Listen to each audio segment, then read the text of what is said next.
La Banda Cambiaria. Información sin reservas. Y seguimos aquí en La Banda Cambiaria y en esta oportunidad el espacio que habitualmente le damos para la entrevista en profundidad es un trabajo, una charla que tuvo Álvaro Torriglia con Francisco Tayana, que es historiador, es sinólogo, él es licenciado en Historia por la Universidad Torcuato Di Tella, pero además tiene un título de maestría en Estudios Latinoamericanos por la Universidad de Oxford y una maestría en Estudios Chinos de la Universidad de Pekín. A raíz de eso, justamente, y vinculado con ese conocimiento, es que él presenta su último libro, Álvaro, ¿no? Exactamente, la semana pasada estuvo acá en Rosario presentando el libro Argentina, China y el Mundo, que es un libro que aborda las relaciones entre Argentina y China desde 1945 y el 2022.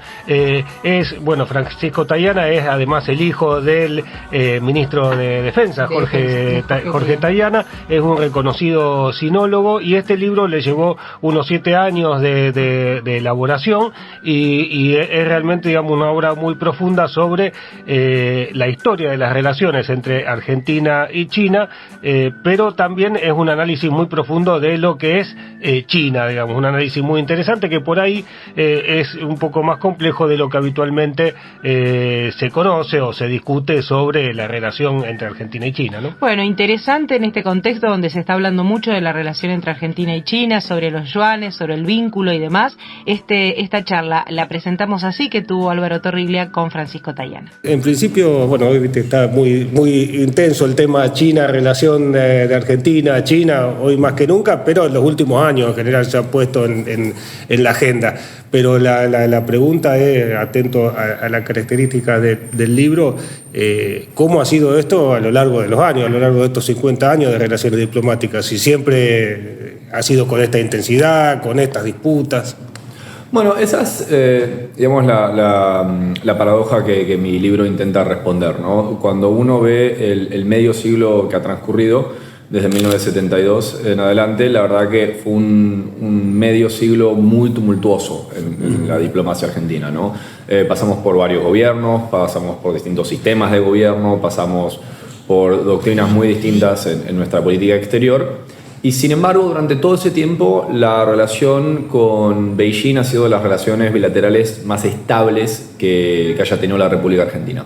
Entonces, un poco esa es la paradoja que intenta responder mi libro. Y por eso también la fecha de inicio es bastante anterior, ¿no? Justamente en 1945, por dos motivos principales. El primero es que es la primera vez que se establece, digamos, una relación diplomática formal con un gobierno chino, en este caso con la República China, el gobierno, digamos, nacionalista del partido Kuomintang. Y lo segundo es que 1945 es el momento en el cual se termina de conformar el sistema internacional en el cual actualmente vivimos.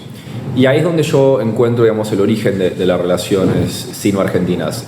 No es una cuestión de afinidad ideológica, no es una cuestión de política de gobierno o de personalidades individuales, sino que es el propio sistema internacional estructurado en 1945 que le da incentivos tanto a Argentina como a China para encontrar el uno en el otro a lo que podríamos llamar socios no tradicionales que multipliquen sus posibilidades diplomáticas y les dé mayor margen de maniobra en el sistema internacional.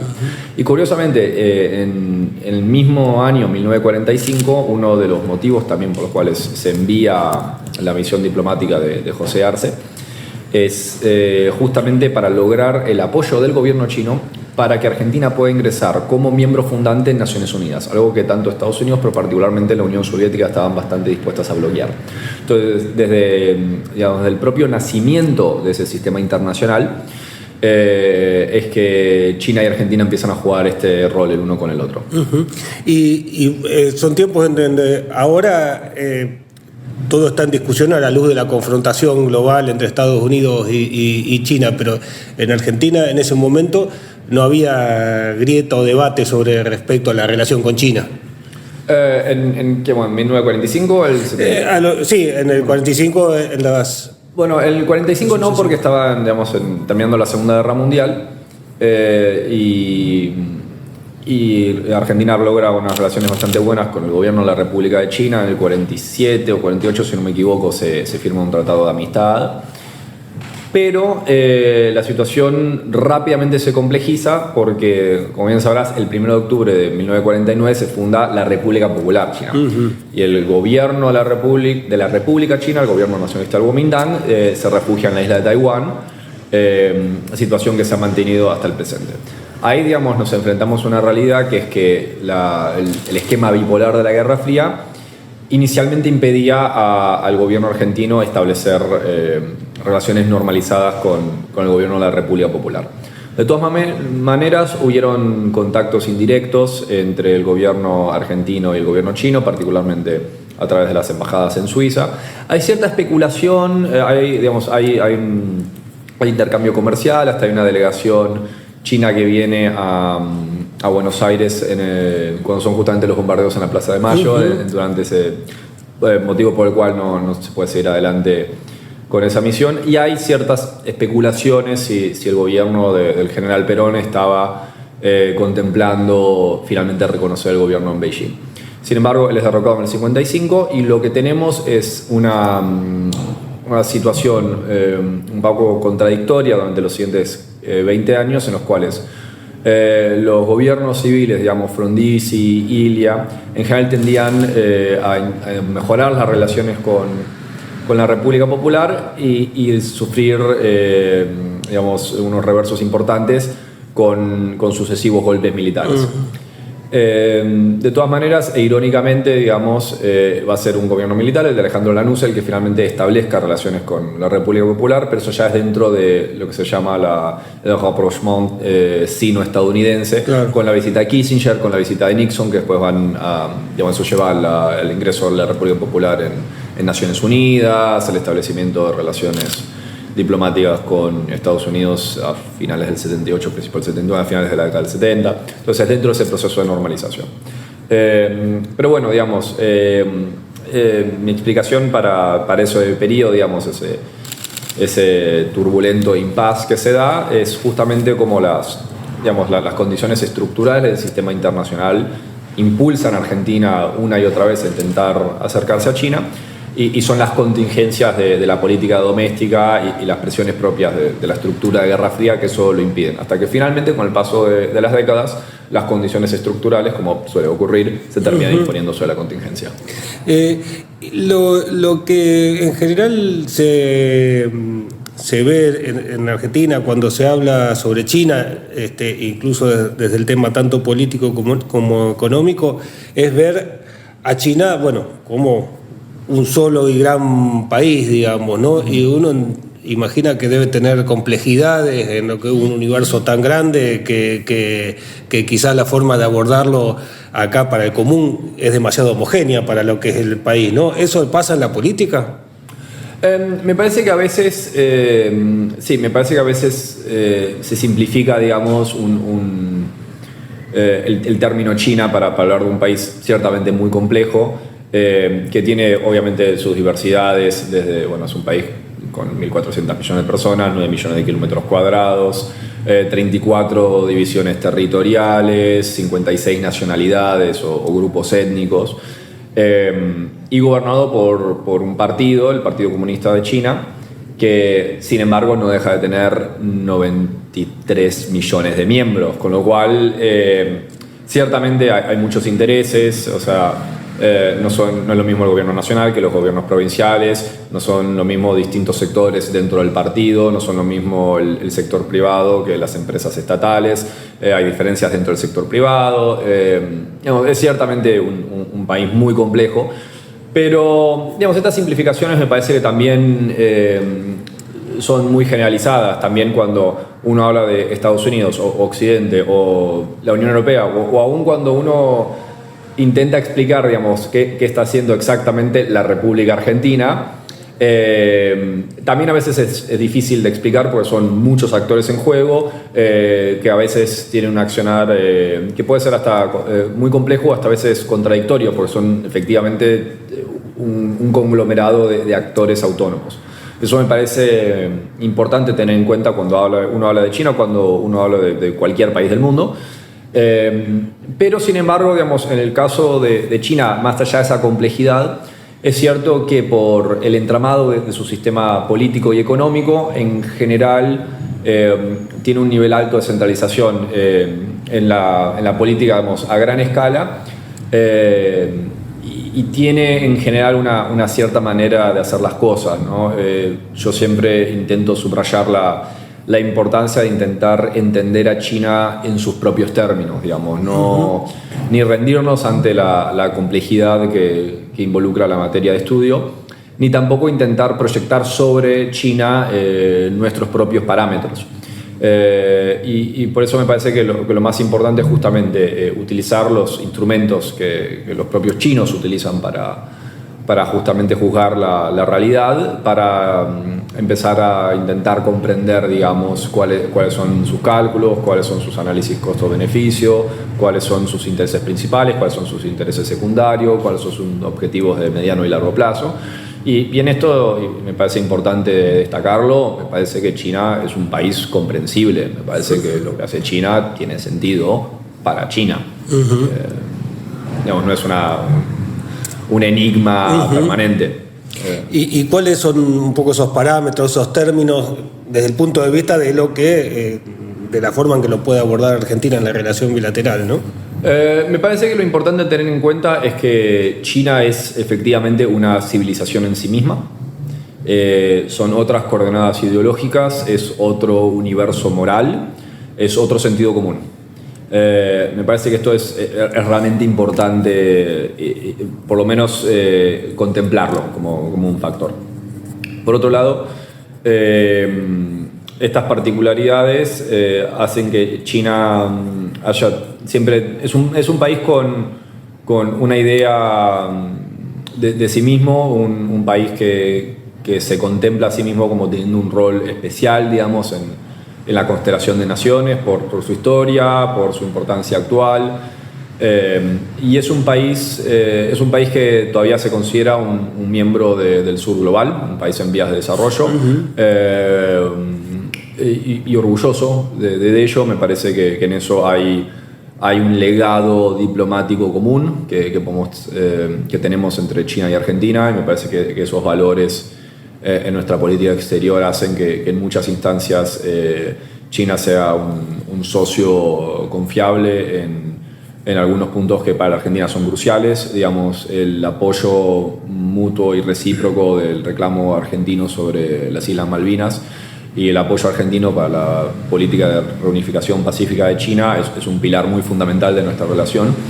En eso me parece que no hay dudas en afirmar que la República Popular China es por lejos nuestro socio más confiable como miembro permanente del Consejo de Seguridad de Naciones Unidas sobre el tema Malvinas.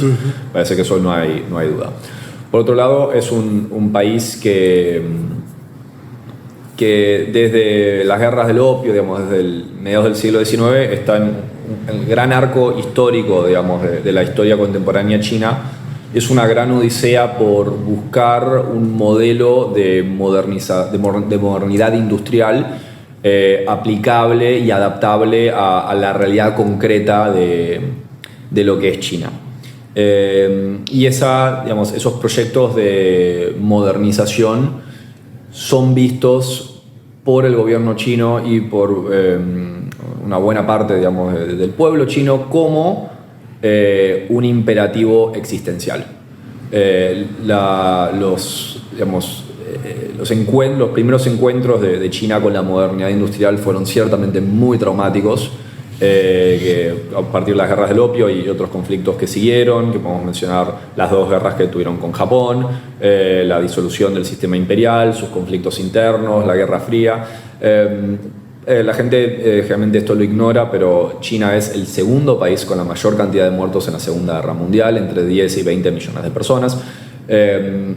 Entonces, China es un país cuyo ingreso a la modernidad industrial fue traumática,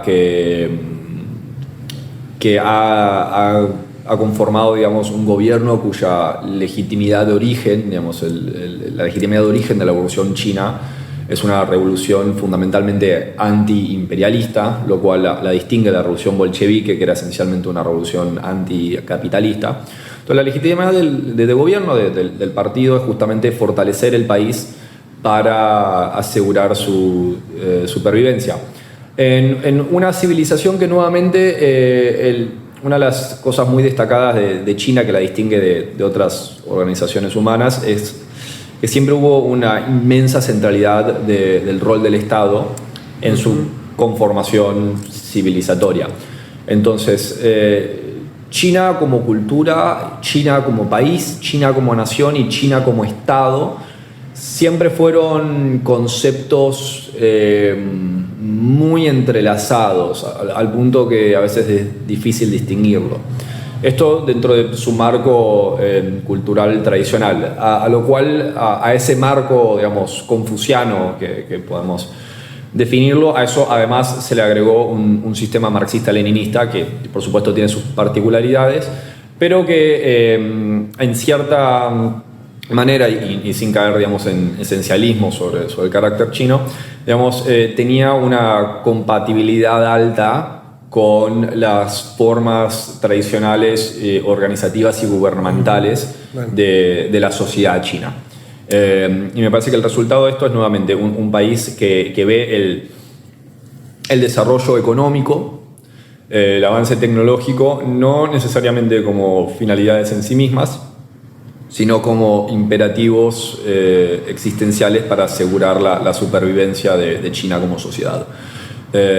Y esto me parece que es muy claro, digamos, está muy claramente planteado por los propios chinos, digamos, un proceso de modernización que tiene un objetivo final, que tiene un destino, que es el centenario de la República Popular China en el 2049, momento para el cual planean y esperan haberse convertido en lo que ellos llamarían un país socialista plenamente modernizado, que, palabras más, palabras menos, sería convertir a China en un país del primer mundo, digamos, a China en un país con un PBI per cápita elevado, con una matriz productiva de alto valor agregado, con muchas industrias de vanguardia en su sofisticación, en su tecnología, y con un rol muy destacado y firmemente establecido dentro del concierto de naciones.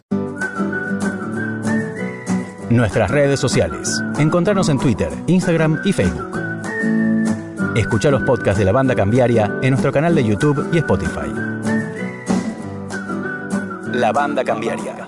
El rol de el líder que está ahora en China, de Xi Jinping, digo, un poco qué es lo que caracteriza esta etapa, porque como que por lo menos lo que se ve para el que mira el tema un poco de afuera, es que como que hay distintas eras según los líderes chinos, ¿no? Digamos, ¿en qué momento estamos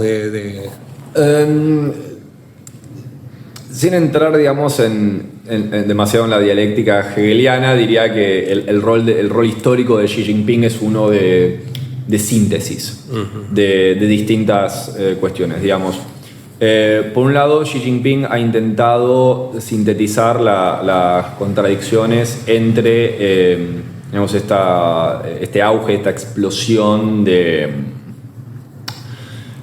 la sociedad de consumo, de esta modernización económica acelerada, de estas reformas de mercado, con un renovado, digamos, sentido de propósito a el marco general del socialismo con características chinas, digamos, ¿no?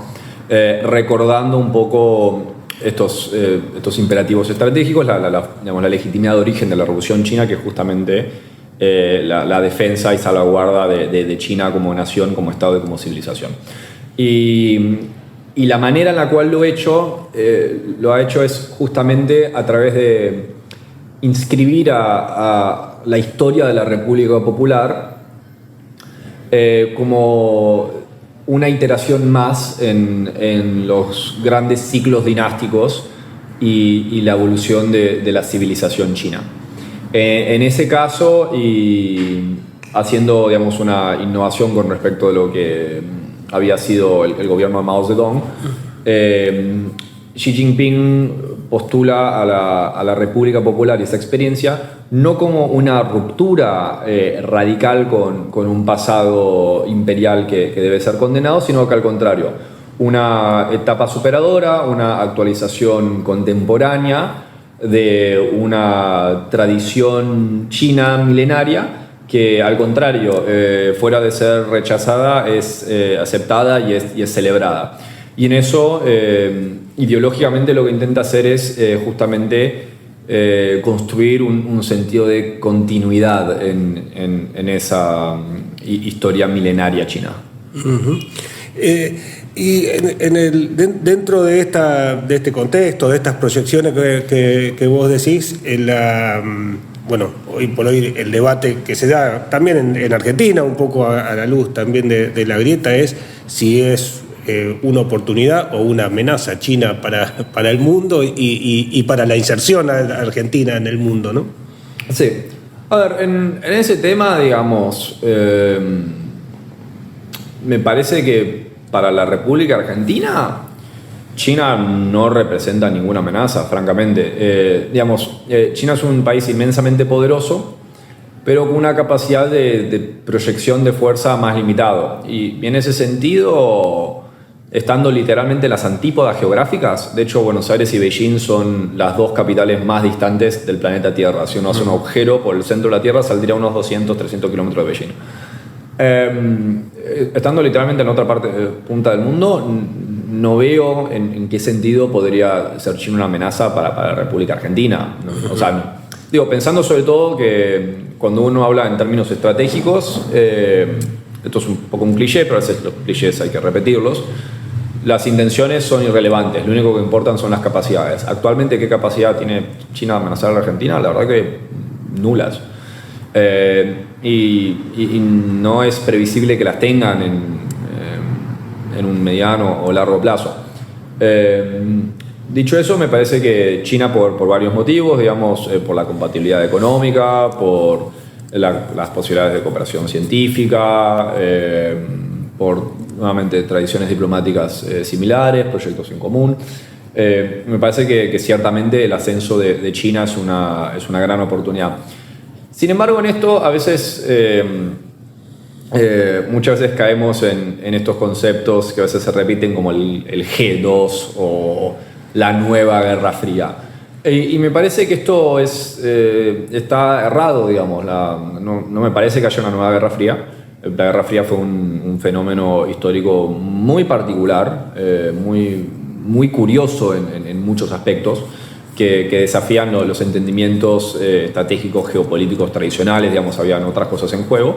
Esa no es la situación que estamos acá, digamos, no estamos entre competencias de valores universalistas por una hegemonía global. Lo que estamos viendo entre Washington y Beijing es una competencia entre grandes potencias que viene a ser, en otras palabras, la historia del mundo, ¿no? O sea, de Roma y Cartago, a los griegos y los persas, a Francia e Inglaterra, etcétera, etcétera, etcétera. Me parece que, digamos, los estados con cierto poder e influencia del mundo intentan avanzar sus posiciones, defender sus intereses y evitar retroceder. Me parece que eso es parte de cómo funciona el mundo. Sin embargo, lo que estamos viendo, me parece mucho más, es el surgimiento de un mundo multipolar. Ya es más común hablar del ascenso de China y China como una gran potencia, pero me gustaría también señalar que también le debemos prestar creciente atención a la India. La India, que se espera que esta década vaya a ser la tercera economía más grande del mundo. Un país que ya este año se volvió el país más poblado del mundo y a la cual todavía le faltan sus proyecciones demográficas actuales, agregársele unas 200 millones de personas más. O sea, la potencia de la India es ciertamente importante. La Unión Europea es un bloque económico destacado. El futuro de Rusia es más incierto con el conflicto, pero digamos, o sea, no, lejos de ser un país que se haya rendido, digamos, y que no esté, digamos, dispuesto a avanzar sus intereses en el tablero global. Después hay potencias medianas que también hay que prestarle atención, que tienen mucho potencial a futuro. Turquía, Indonesia, Vietnam, por mencionar algunos ejemplos. Y me parece que, y aún la propia América Latina, ¿no? Entonces, en ese sentido, en un mundo en el cual haya una multiplicación de actores de peso a lo largo del mundo, eso me parece que beneficia bastante los intereses geopolíticos de la Argentina. Una potencia regional, una potencia mediana, que el tener distintos interlocutores con los cuales cooperar de distinta manera y sobre distintos temas, me parece que va a ser netamente muy beneficioso. Un país que además, hablando del caso de Argentina, si bien la coyuntura actual ciertamente es dura y no es por desmerecer, digamos, la situación realmente dura que vive un porcentaje muy significativo de la población actual, yo en lo personal soy muy optimista del futuro de este país. O sea, estructuralmente hablando, Argentina rápidamente está entrando en una coyuntura sostenida en el futuro previsible a lo largo de muchas décadas, que de no ser por alguna catástrofe actualmente imprevista, creo que el siglo XXI de la República Argentina va a ser sustancialmente mejor que el siglo XX. Y en ese sentido me parece que es importante también tener una caracterización más objetiva de lo que tiene nuestro país a favor, de lo que tiene para ofrecer en el mundo, y con eso tomar decisiones maduras, informadas, consensuadas en el conjunto de nuestra sociedad para ver qué clase de país queremos construir a futuro y cómo puede ser esa inserción en el plano internacional. Uh-huh. Y en esa proyección, esta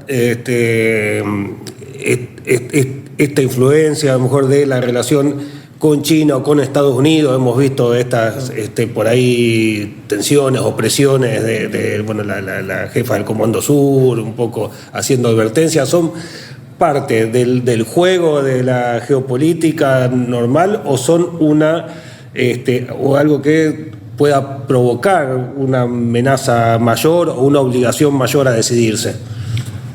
No creo, a ver, como suele pasar en la política, como suele pasar en la vida, digamos,